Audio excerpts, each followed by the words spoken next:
So welcome back to I in class that is in class. कैसे हो students? ठीक ठाक। सो प्रीवियस क्लासेस में हमने परसेंटेज के कुछ ट्रिक्स किए थे। आई होप आप सबको याद होंगे, सबको पसंद आए होंगे, वीडियोस देखी होंगी आपने। तो आज उसी चैप्टर को कंटिन्यू करते हैं विद द केस नंबर 5।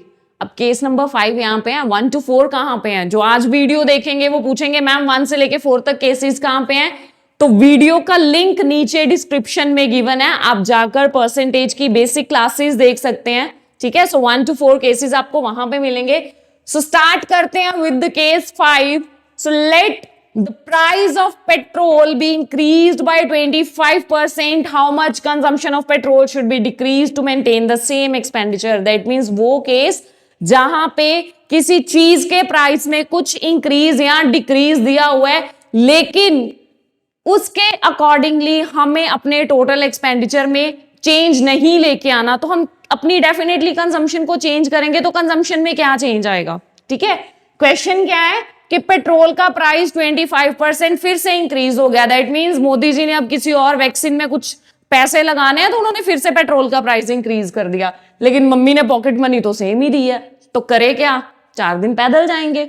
ठीक है, सो पेट्रोल का प्राइस इंक्रीज हो चुका है, एक्सपेंडिचर पे हमने चेंजेस नहीं लेके आने। सो क्लास इस क्वेश्चन में कुछ नहीं करना, मैं आपको एक छोटी सी ट्रिक दे देती हूं, वहीं से क्वेश्चन सॉल्व हो जाएगा। जो भी यहाँ पे परसेंटेज होगी उसको सिंपली फ्रैक्शन में कन्वर्ट करिए। अब फ्रैक्शन मैंने फर्स्ट क्लास में सिखाई थी। सो 25% विल बी इक्वल टू 1/4। अब क्योंकि यहाँ पे इंक्रीज हुआ है प्राइस में, तो डिनोमिनेटर में 1 प्लस कर दीजिए। So it will be 1/5, that is 20%। That means expenditure 20% से डिक्रीज हो, सॉरी कंजम्पशन 20% से डिक्रीज होगी और एक्सपेंडिचर जो है वो वहीं पे मेंटेन हो जाएगा। ठीक है, सो दैट मीन्स अगर यहाँ पे इंक्रीज की जगह डिक्रीज हो जाता तो क्या होता? फिर इसी 1/4 में 1 माइनस हो जाता। 1 माइनस होने के बाद 1/3 किसके इक्वल होता? 33.33%। परसेंटेज में आंसर देना है ना, फ्रैक्शन याद है, सो तब हमारा ये आंसर होता। ठीक है, सो कुछ नहीं करना, जो भी फ्रैक्शन गिवन है फ्रैक्शन को, सॉरी परसेंटेज को फ्रैक्शन के फॉर्म में लिखना है। अगर इंक्रीज है तो डिनोमिनेटर में 1 प्लस, डिक्रीज है तो डिनोमिनेटर में 1 माइनस। अब there is a possibility, sometimes ऐसा हो सकता है कि कोई ऐसा नंबर यहां पे हो जो फ्रैक्शन में कन्वर्ट ना हो। सो उस केस के लिए मैं आपको एक फॉर्मूला दे देती हूं। क्या होगा उस केस में? जो भी चेंज होगा इसको x कंसीडर कर लें अगर, सो फॉर्मूला होगा x/100 plus minus x into 100। This will be your answer. Clear है? आप यहां पे भी फिल कर सकते हो। 25/100 plus 25 into 100, that is 25/125 into 100। Ultimately क्या आंसर आएगा? 20%। क्लियर है? अगर आपको स्क्रीनशॉट लेना है तो आप ले सकते हैं।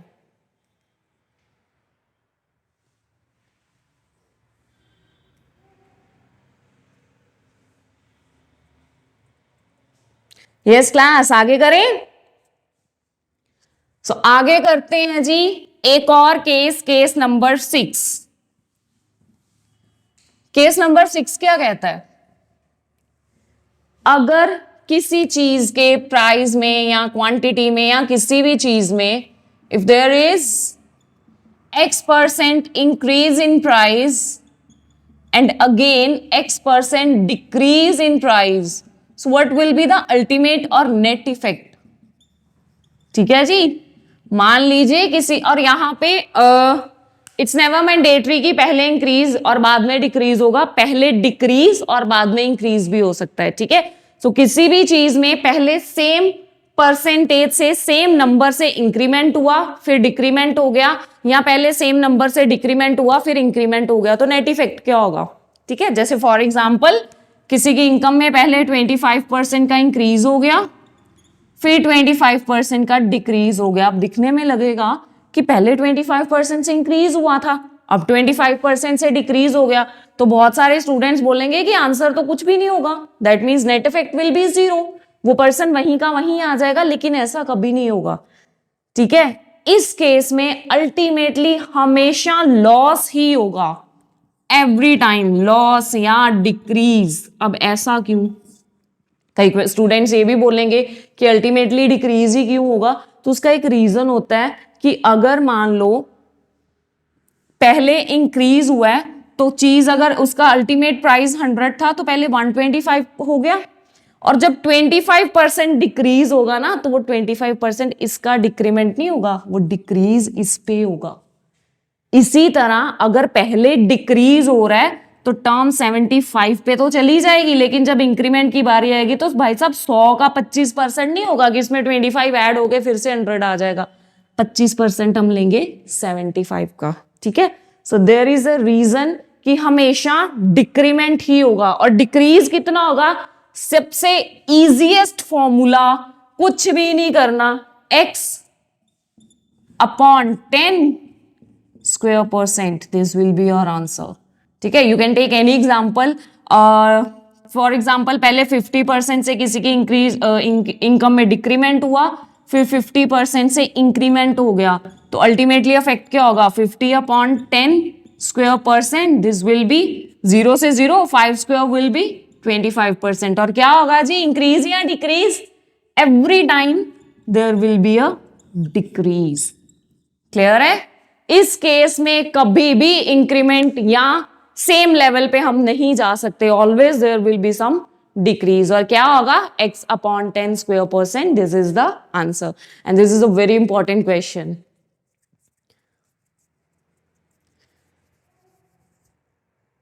क्लियर है क्लास?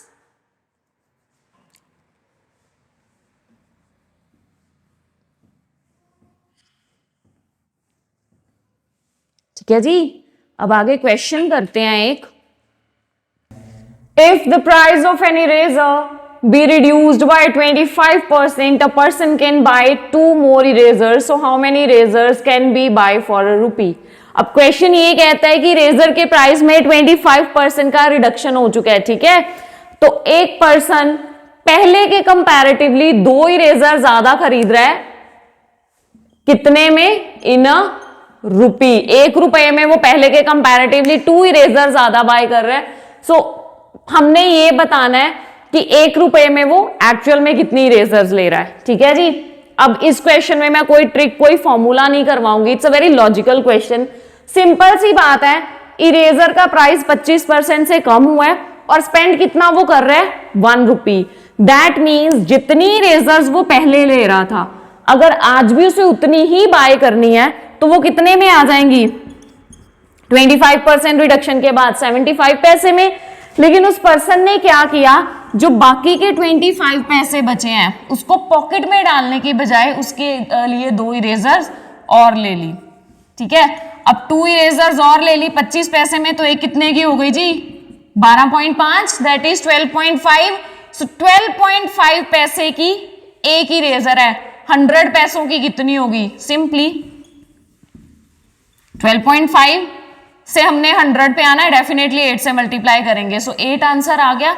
अब यहीं पे ये भी क्वेश्चन हो सकता था कि how many erasers was he initially buying for a rupee. सब जब रिडक्शन हुई है, रिडक्शन होने से पहले वो 1 रुपी में कितनी इरेजर्स ले रहा था? सो 8 इरेजर्स वो अब बाय कर रहा है, सो 8 माइनस एक्स्ट्रा कितनी ली उसने? 2। सो उस केस में आंसर क्या आ जाएगा जी? 6 इरेजर्स। क्लियर है? इसी के जैसा मिलता जुलता एक क्वेश्चन और करते हैं।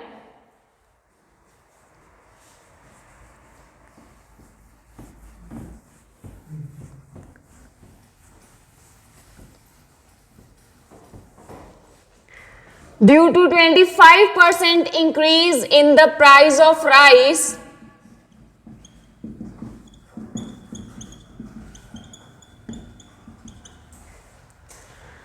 a person is able to buy 20 kg less for rupees 400। क्या बात है। दैट मीन्स इस केस में अगर हमने निकालना है कि प्राइस पर केजी का प्राइस कितना है, ठीक है, पर केजी राइस का प्राइस निकालना है, सिंपल सी बात है। 25% इंक्रीज हुआ है प्राइस में, दैट मीन्स जितने राइस वो 400 में ले रहा था, अगर उसे सेम क्वांटिटी परचेज करनी हो तो डेफिनेटली ज्यादा पैसे लगेंगे। कितने? अब ये चीज मैं आपको बता चुकी हुई हूँ ऑलरेडी कि यहाँ पे 125% निकालेंगे हम 400 का। क्यों निकालेंगे? उसके लिए you have to watch my previous video of percentage part 2, ठीक है जी। सो 125% जब निकालेंगे तो सिंपली आंसर आ जाएगा जी ₹500। दैट मीन्स अगर उसे सेम क्वांटिटी परचेज करनी है तो वो मिलेगी उसे 500 में। लेकिन वो क्या कर रहा है, वो 100 रुपीज एक्स्ट्रा नहीं पे कर रहा, लेकिन उसके बदले में 20 किलो चावल जो है वो कम ले रहा है। तो सिंपली 1 kg कितने के हो गए?